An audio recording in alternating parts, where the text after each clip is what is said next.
esse vídeo vai ficar enorme. Então, antes de vocês começarem a assistir, eu vou pedir pra vocês se inscreverem no canal, porque eu sempre deixo pra pedir no final. E aí eu não sei se vocês assistem até o final, então talvez vocês não sejam inscritos só porque vocês não foram lembrados disso. Então, se inscrevam no canal. Oi gente, tudo bem? Eu sou a Ana Lu e esse vídeo vai ficar enorme. Eu tenho assistido o canal da minha amiga Vanessa. Ela é nova aqui no YouTube e eu fiquei enchendo o saco pra ela ser booktuber e vocês também, desde que ela começou a aparecer aqui no meu canal. E ela fala que ela não tem jeito pra gravar, mas ela é tão espontânea pra gravar. Eu acho que ela não faz roteiro, eu não sei. Eu sei que ela acontece tão bem na frente da câmera que eu assisto o vídeo dela e eu acho que eu sou muito engessada. Eu acho que eu me preocupo em não me perder, em ter um roteiro e tal. E eu queria brincar de ser mais espontânea também. Então, juntando a isso, aconteceu um negócio aqui que foi, quando eu gravei um vídeo respondendo perguntas de vocês, a Jumed, minha amiga, pediu que eu gravasse um vídeo com um top 5 de narradores ficcionais. E eu não tinha gravado ainda. Na verdade, assim, ela pediu pra eu responder lá Tá vendo o que acontece quando eu não faço o roteiro? Meu Deus do céu! A Jumed pediu pra eu responder, no vídeo de perguntas, um top 5 narradores ficcionais. Eu disse que eu não ia conseguir pensar naquilo sob pressão e que eu faria um vídeo. Já tem quase 2 meses que ela me pediu. E eu fiquei matutando isso ao longo desses 2 meses. Eu não consegui chegar num top 5, não porque eu tinha vários em mente, mas porque eu não conseguia pensar no que era favorito de verdade. Porque pra ser favorito, pra mim, tem que doer meu coração quando eu lembro, sabe?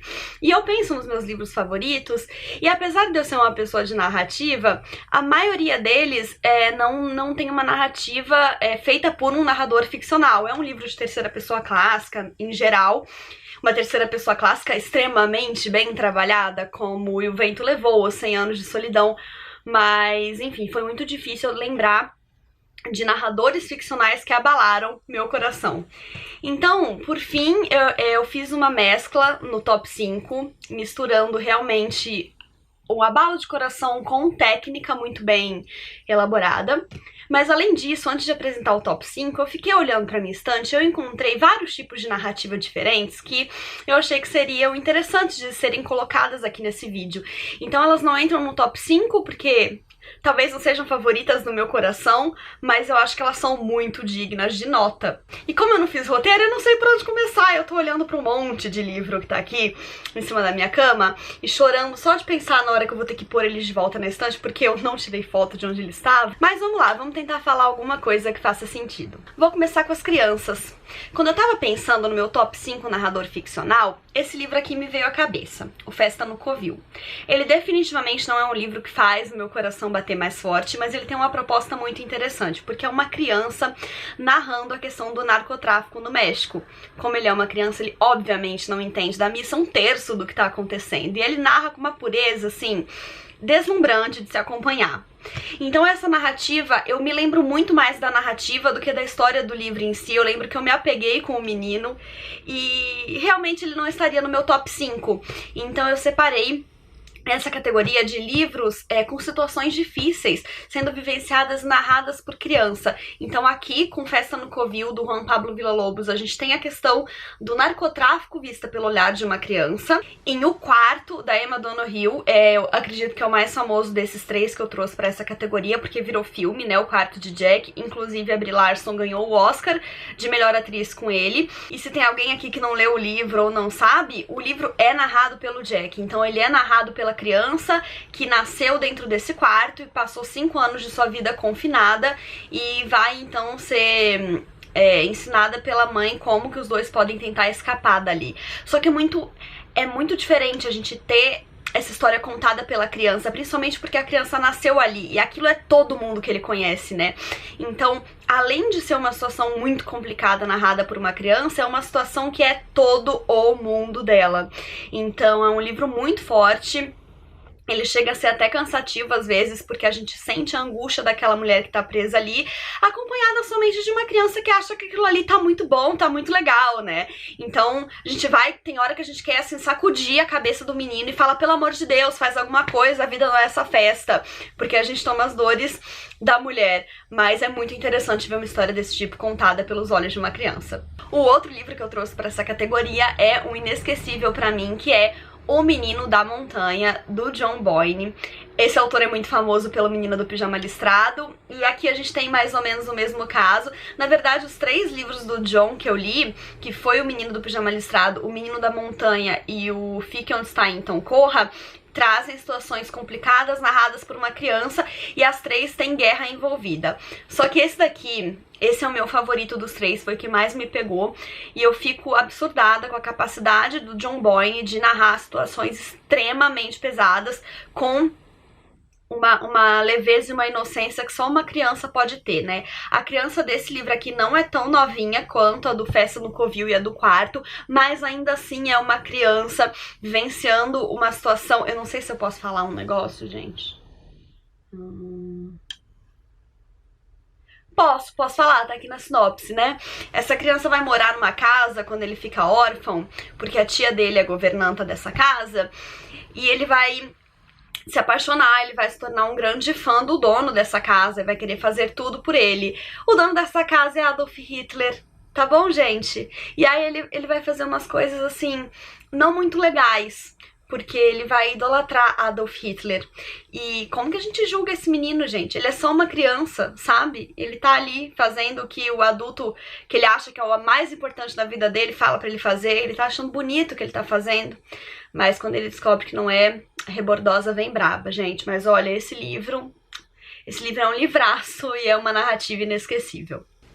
Bom, já que eu tô falando de criança, eu vou emendar nessa brecha um livro que não é exatamente narrado por uma criança, mas que tem uma proposta muito diferente, ainda dentro do universo infanto-juvenil, que é Meu Amigo Imaginário. Esse livro é narrado pelo amigo imaginário. E ele é um livro, assim, eu já li adulta, então ele é meio qualquer coisa, porque ele não foi feito pra mim, né, ele não foi feito pra idade que eu tinha quando eu li, eu não era o público dele, mas ele é um livro gostosinho de ler, principalmente porque ele é narrado pelo amigo imaginário e porque o Matthew Dicks, o autor criou um mundo muito interessante, né, um mundo muito bem pensado desses amigos imaginários. Então a gente meio que entende as regras desse mundo, como que funcionam os rolês dos amigos imaginários e tal.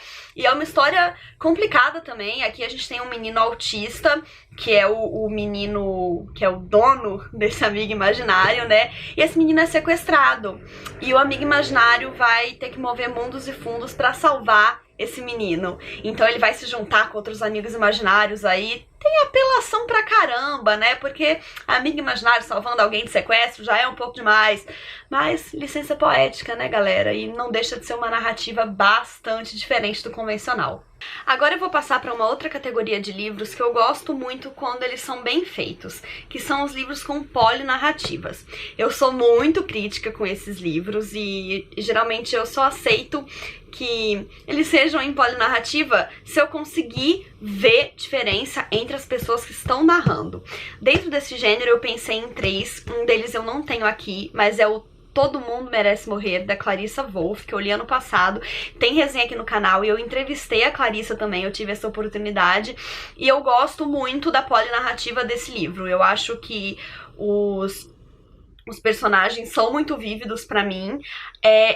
Eu já vi uma discussão na internet, em grupo, sobre esse livro, onde as pessoas falam que ele não é aprofundado e por isso incomoda, e que os personagens não são tridimensionais, e ok, cada pessoa tem a sua opinião, mas eu não concordo com isso, porque eu acho que a proposta dele nunca foi trazer personagens aprofundados e tridimensionais.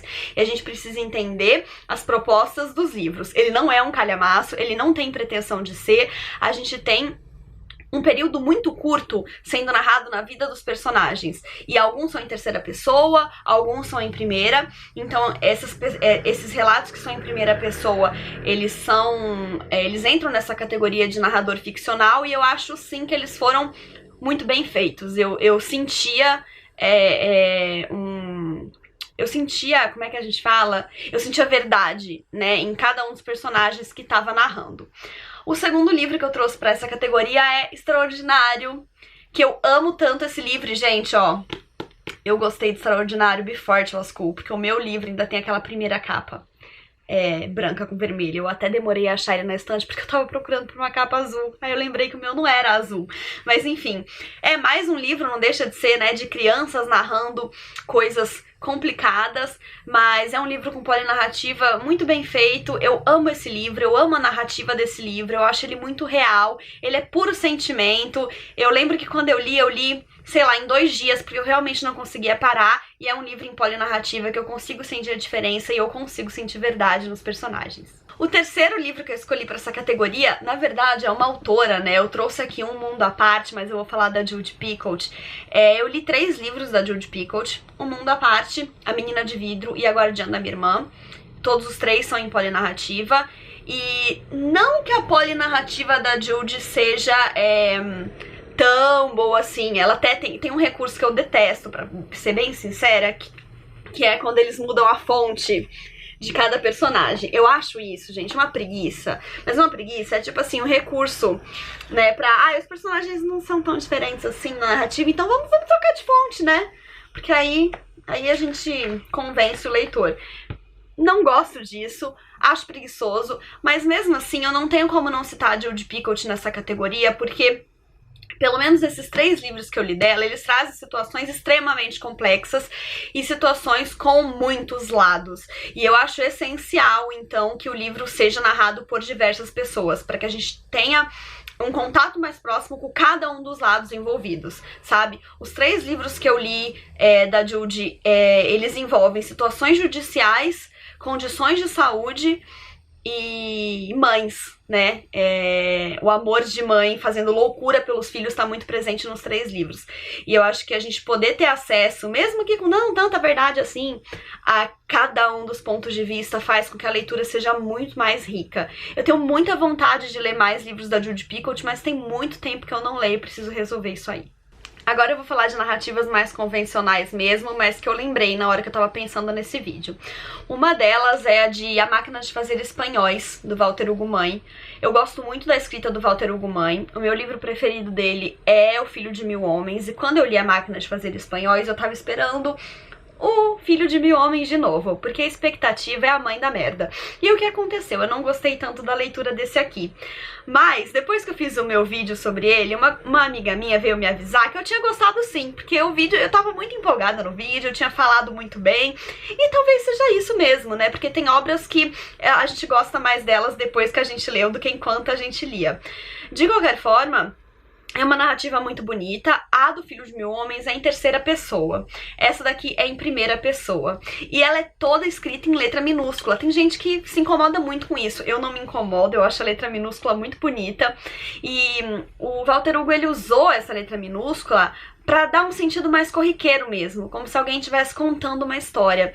E é exatamente isso que ele passa aqui. Quem tá contando pra gente é o Antônio Silva. Acho que é Silva. Ai, gente, eu já sou ruim pra lembrar de nome. Sobrenome, então, que é um senhor que tá internado no asilo logo depois de perder a sua esposa, né? Então ele tá vivenciando a situação do asilo, ele acha tudo aquilo ridículo, ele é muito irônico, ele trata toda aquela situação com muita acidez, mas escondida nessa acidez tem muito sentimento também, muita vontade de vida.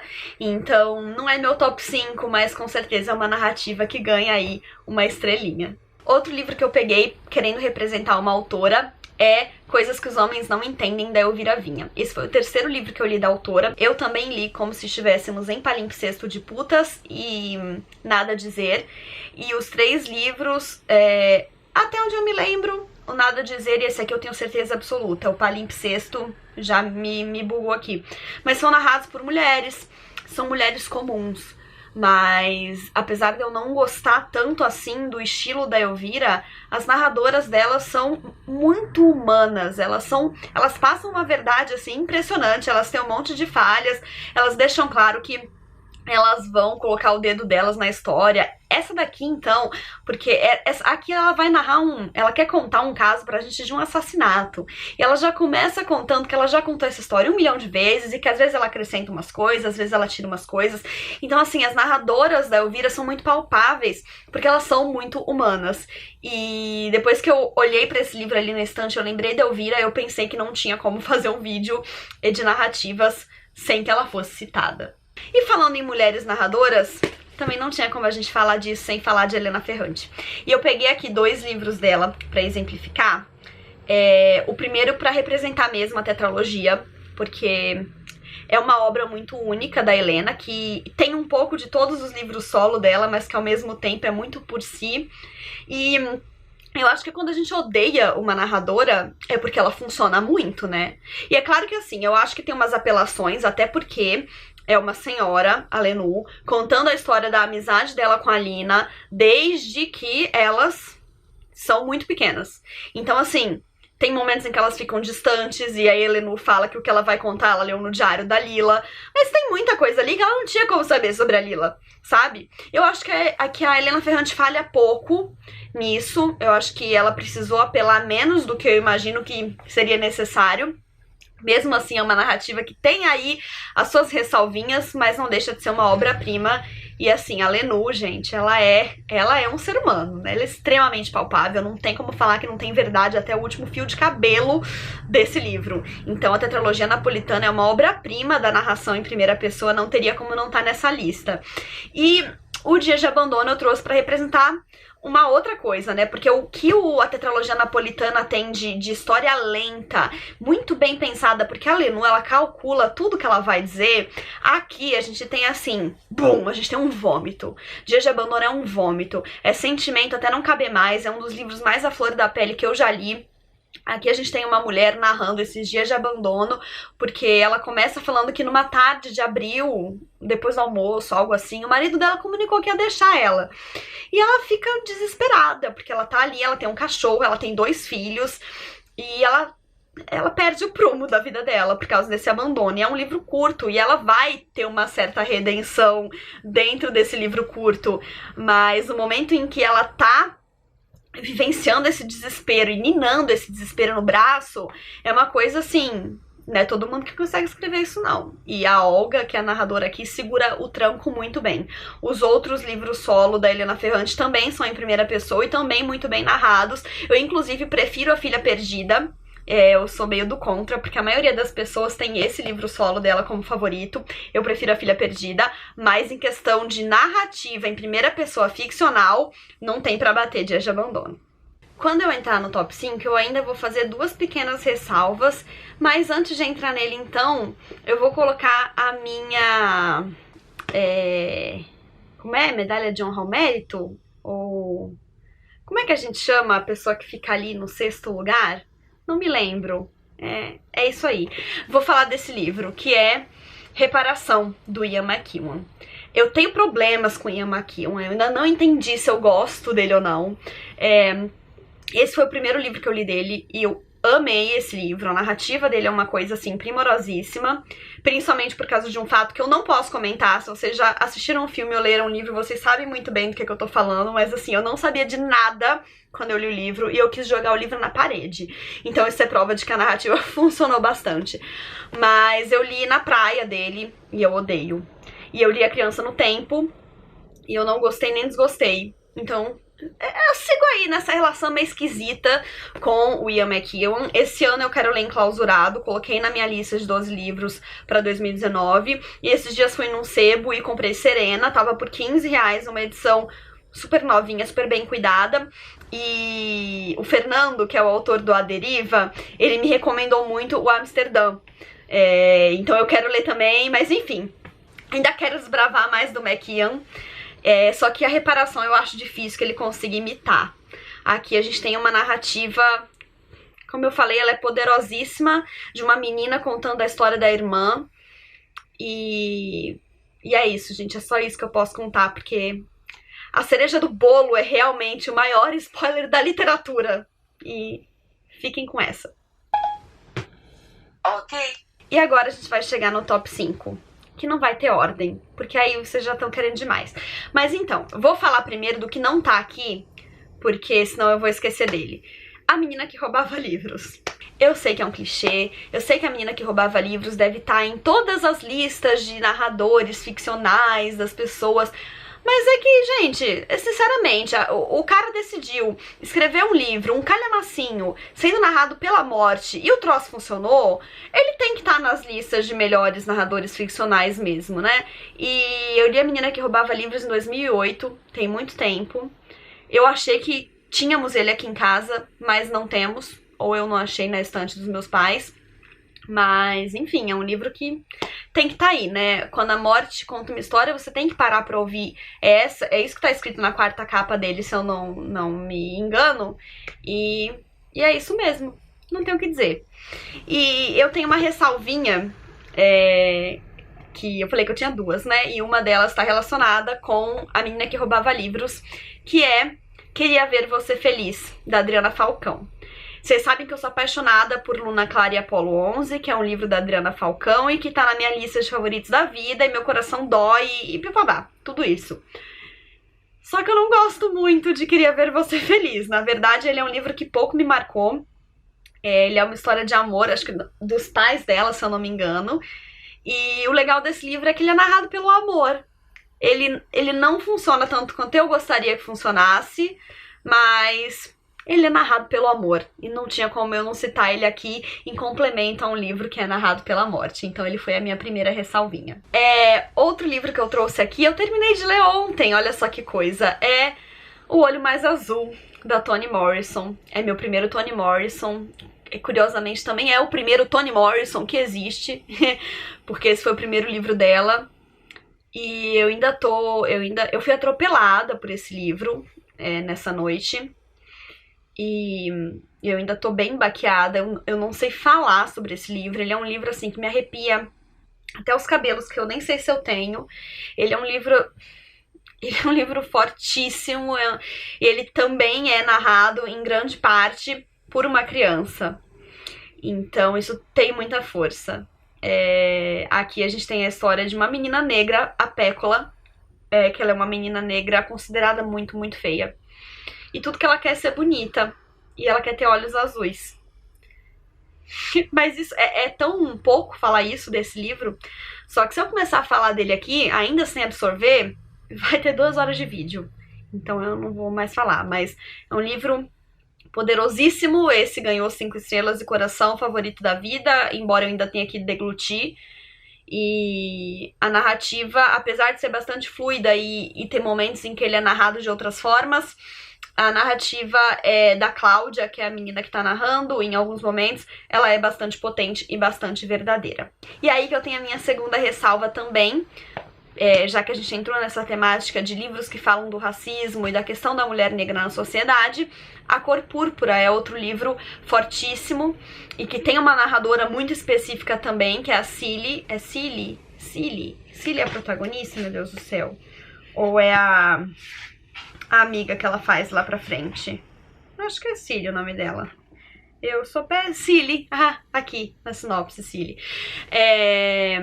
Vocês me aguentam gravando sem roteiro, gente? Vocês falam sério depois pra mim, porque eu não sei se eu me aguento. Mas enfim, Cilly é a narradora, a protagonista, e ela narra essa história toda escrevendo cartas. Então sim, é um romance epistolar. Só que a Cilly, ela não aprendeu direito a escrever e mal aprendeu a falar, então tudo é muito coloquial. E eu achei que foi um livro bem traduzido. Eu imagino que traduzir uma coisa dessas deva ser bem complicado. E no começo ela escreve cartas pra Deus. E, meu Deus, isso é muito forte. E ela escreve também cartas pra irmã dela em determinado momento. E ela vai contando tudo que ela passa na vida através dessas cartas extremamente simples. E a simplicidade das cartas e do vocabulário da Cilly fazem a gente sentir esse livro com uma força, assim, indescritível. Eu fico besta com o que a literatura consegue fazer, sinceramente. Eu falei que era um top 5, né? Mas eu já falei de 2 e tem 4 aqui na minha frente. Eu sou de humanas. Mas vamos lá. Falei que não tem ordem, né? Agora que eu já falei de A Menina que Roubava Livros, que não tá aqui, eu vou falar dos 4 na ordem que eles estão aqui na minha frente. O Peso do Pássaro Morto. Né? Vocês sabem que, assim, vendidíssima pra Aline Bay. Tudo que ela escreveu eu vou querer na minha mesa. E esse livro é o primeiro livro dela, ela ganhou um prêmio São Paulo de literatura com ele. Vocês já estão carecas de me ouvirem falar desse livro e de todos os outros booktubers do mundo falarem desse livro, porque ele merece ser muito falado, ele merece cada um dos louros que ele ganhou. E aqui a gente tem uma... não posso falar uma mulher, porque no começo ela tem 8 anos, né? A gente acompanha a vida de uma menina, adolescente e mulher, escrevendo algo que é como se fosse o seu diário e contando sobre as dores que ela passou na vida. De narrador ficcional com verdade, que a gente tá falando aqui, então essa personagem aqui, ela entra na categoria total, porque ela me passa muita verdade e a escrita dela é uma coisa magnânima. E depois que eu entrevistei a Aline e que ela leu um trecho do livro, né, aqui no canal, eu folheio esse livro, eu escuto tudo com a voz da Aline. Recomendo, porque ela tem uma voz lindíssima. Aí eu trouxe um livro que ele também é outro clichê. Quero dizer, talvez hoje nem tanto mais. Ele foi muito hype na época. E pra mim ele envelheceu bem no meu coração. É um YA que eu li e que eu ainda tenho na minha lista de favoritos da vida e eu acho difícil que saia. E por mais que eu acho que esse livro seja, ok, um clichê de YA na lista de muitas pessoas, talvez na lista de narradores ficcionais preferidos ele não figure tanto. Tô falando de A Culpa é das Estrelas. Eu amo esse livro, é um dos poucos livros que eu li mais de uma vez na vida. Ele me dói o coração quando eu lembro dele. E por mais apelações que tenha, muita gente fala que a Hazel não é uma adolescente, porque, enfim, ela tem umas reflexões e uma seriedade e encarando um câncer. E eu entendo quem fala essas coisas, mas vendidíssima pra Hazel Grace. Eu amo esse livro, eu amo inúmeras passagens dele. Eu queria ser a melhor amiga da Hazel Grace, assim. E não só eu amo a história, como eu amo os personagens, mas eu amo a Hazel. Eu amo essa narrativa. E a Hazel, pra mim, ela é muito palpável, embora tenha esses probleminhas aí que as pessoas citam. Ela é uma amiga de coração. Passando de um YA para um clássico da literatura mundial, Jane Eyre. Jane Eyre foi um livro que eu li esse ano e que também entrou instantaneamente na minha lista de favoritos da vida. E é um livro que é considerado um tanto autobiográfico da Charlotte Brontë, mas como ele não é afirmadamente um livro autobiográfico de não ficção, Jane Eyre, a própria, com certeza uma das minhas narradoras fictícias favoritas. A Jane Eyre, ela tem uma força e uma verdade muito únicas. Ela tem um jeito muito próprio de narrar, que eu acho assim, eu gosto que ela se dirige ao leitor quando ela tá contando a história, então ela quebra a quarta parede e ela se dá o direito de pular pedaços da história que ela não acha tão interessantes. Olha o tamanho do livro, ela pulou pedaços. E não sei, eu acho, pra mim ela é muito real. Eu sinto ela muito como um ser humano. Eu sinto ela muito como uma mulher de verdade. Eu acho ela muito alcançável.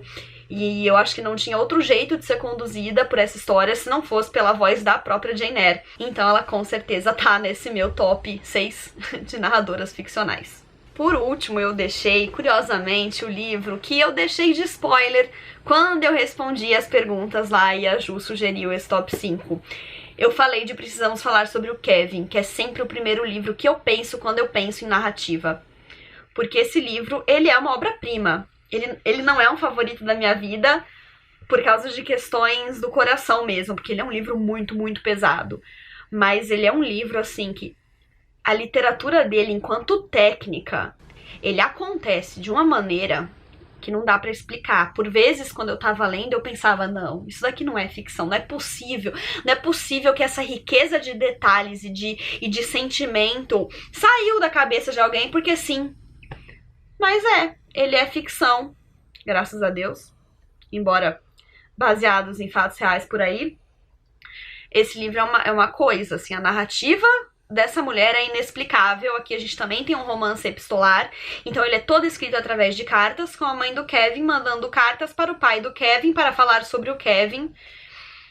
E o Kevin não é fácil, né? A gente sabe que não, a gente sabe que o Kevin cometeu um atentado numa escola e matou vários colegas. E então a gente sabe que esse papo precisamos falar sobre o Kevin não é um papo nada fácil, não é um papo nada gostosinho de digerir. E é por isso que ele não entra nos favoritos da vida, porque não dói o coração, mas assim, a narrativa dá vontade de aplaudir de pé. E é isso aí. E é isso, gente. Eu nem sei quantos livros eu citei nesse vídeo, eu espero que ele não tenha mais de meia hora. Mas vai dar tudo certo. Eu espero de coração que vocês tenham gostado, porque foi uma delícia de fazer, embora eu tenha me enrolado horrores. Vou ver o que eu consigo salvar na edição. Espero de verdade que vocês tenham gostado. Não esqueçam de se inscrever no canal se ainda não forem inscritos, deixarem o joinha se curtiram, porque isso ajuda muito o canal a crescer. Um beijo e até a próxima. Tchau!